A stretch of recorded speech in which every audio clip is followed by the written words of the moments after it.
Hola, ¿cómo están? Saludos con todos. Mi nombre es Liliana Castillo, estudiante de Derecho de la Universidad Iberoamericana. En esta ocasión vamos a exponer la actividad número 2 que le pertenece a la historia de los principios de la Constitución en Colombia.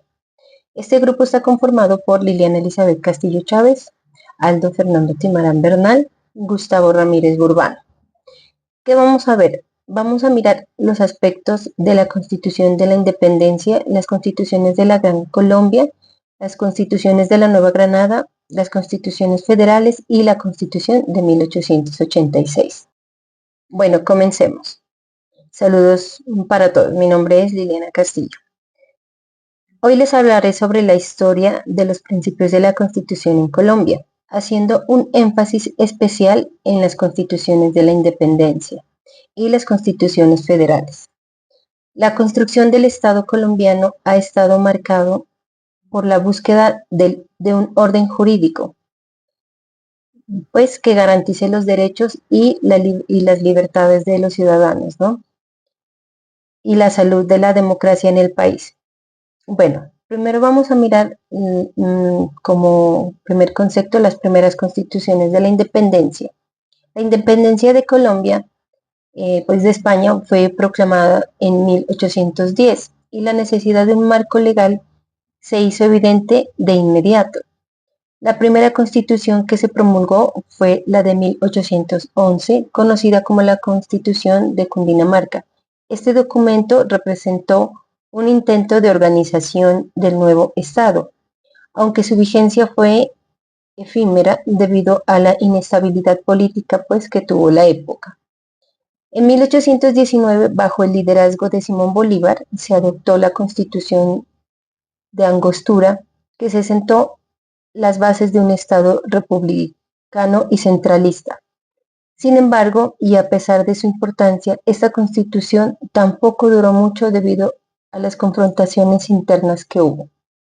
Después, en 1821, se estableció la Gran Colombia a través de la Constitución de Cúcuta. Este documento estableció que un gobierno central, pero también intentó reconocer la autonomía de varios departamentos. La Constitución de Cúcuta es significativa porque incluyó principios fundamentales, como la separación de poderes y reconocimiento de derechos individuales, aunque bajo un modelo centralista que generó tensiones. Estos primeros intentos reflejan un deseo de construcción, un Estado moderno, pero Brasil, por ejemplo, tuvo como más éxito con un sistema federal que permitió una mejor gestión de la diversidad regional. Las constituciones federales, digamos que la visión de un país más descentralizado comenzó a tomar forma con la creación de las constituciones federales en el siglo XIX.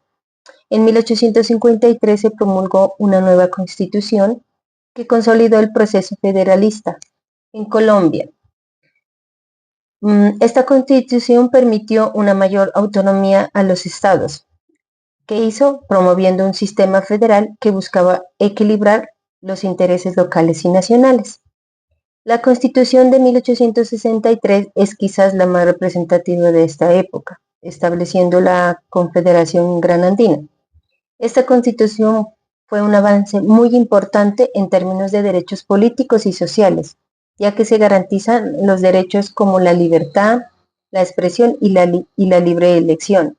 Sin embargo, este modelo federal no logró resolver, digamos, las tensiones internas. Y en las décadas siguientes, Colombia vivió periodos de inestabilidad y guerras civiles.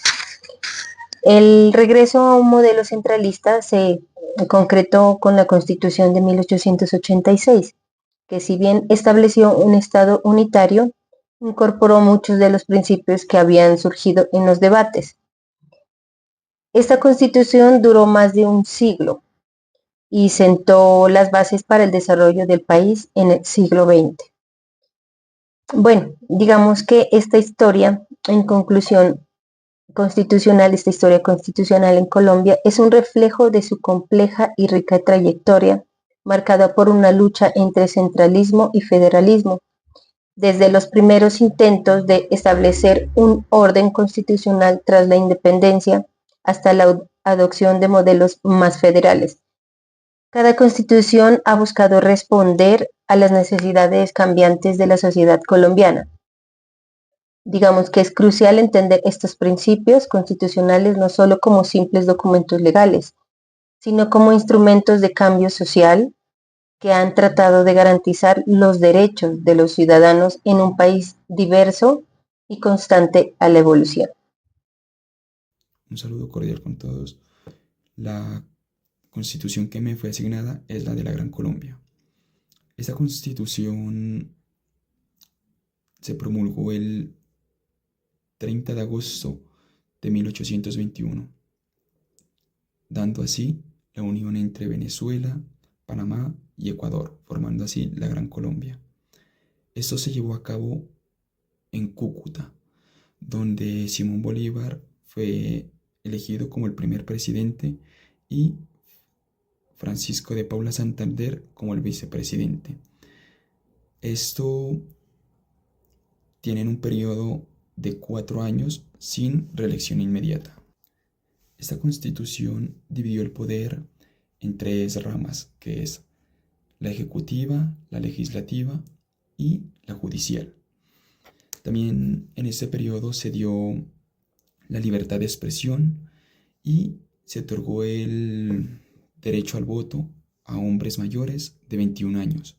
Y uno de los grandes acontecimientos que encontramos en esta constitución es la de la liberación progresiva de la esclavitud.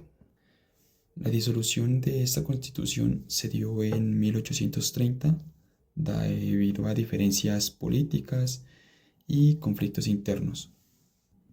La extensión territorial que tenía la Gran Colombia fue uno de los puntos fuertes para que se diera la separación de estos países, dado que el punto central estaba ubicado en Bogotá, dando así a las partes más lejanas líderes regionales, los cuales tenían sus propios ideales y buscaban otros puntos de vista o otros tipos de política para así buscar su independencia.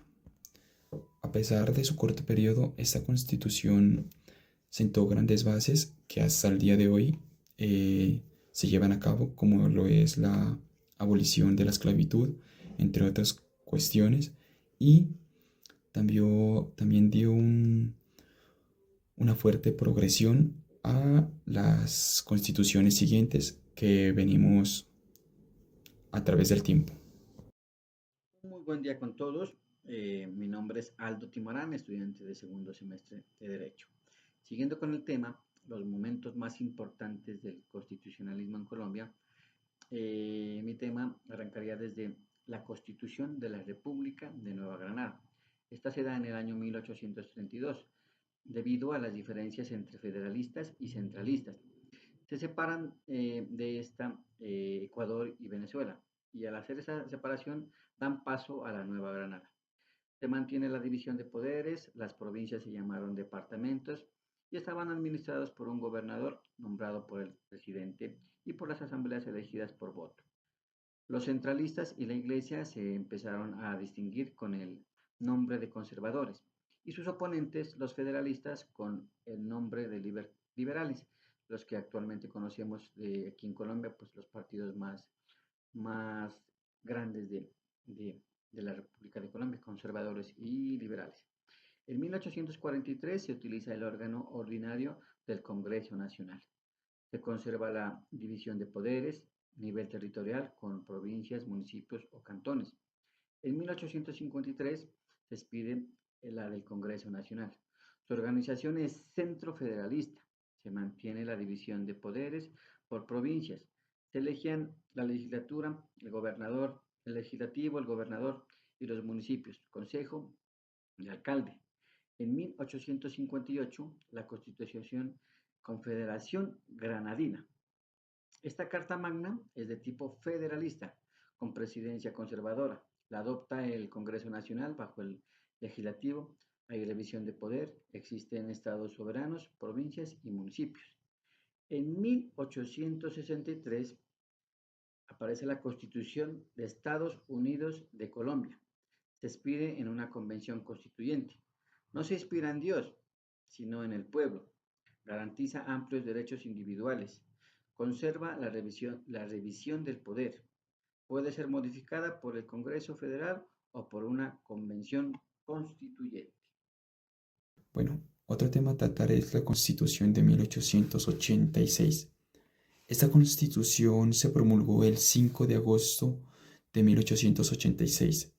Este era un gobierno centralista y conservador, dejando así atrás todos los modelos de gobierno federalista. Al eliminar el federalismo, los estados soberanos pasaron a ser departamentos, los cuales eran gobernados por funcionarios designados por el presidente, ya que dado que anteriormente se venía trabajando con los estados como lo hace Estados Unidos, en los cuales cada estado puede formar sus propias normas o sus propias reglas, las cuales pueden variar con respecto a su zona o su sitio en el que se encuentre, toda, ya que no todas estas normas y todas las leyes son las mismas en Estados Unidos. De la misma manera pasaba acá, ya que al ser estados, cada uno de sus departamentos, en este momento se podría decir, tenían sus propias normas y leyes. Pero en este punto el poder que tenía el presidente era bastante amplio, ya que él podía designar gobernadores, alcaldes y otros funcionarios claves a su conveniencia, dado que el poder se centraba directamente en este presidente o en la fuerza mayor que venía siendo el presidente electo. Con respecto a la religión católica se declaró como religión oficial, pero se dio la libertad de expresión o de culto con respecto a las religiones, pero con restricciones. Esta constitución fue la más longeva de Colombia, que tuvo lugar hasta 1991, cuando se dio a conocer la nueva constitución que llevamos hasta hoy en día. Terminando con las conclusiones del constitucionalismo en Colombia, podemos decir, como general, que a lo largo de más de 180 años, el constitucionalismo en Colombia ha evolucionado de manera significativa, pasando de un sistema centralista y autoritario a uno más democrático e inclusivo. La historia constitucional del país refleja la lucha por el equilibrio entre el poder central y la autonomía regional. Asimismo, el desafío de los derechos para garantizar los derechos fundamentales en el contexto del conflicto social y político. La Constitución de 1991 representa un avance crucial hacia un Estado social de derecho y en un marco legal más adecuado a los desafíos contemporáneos de nuestra República amada, que es Colombia. Muchas gracias.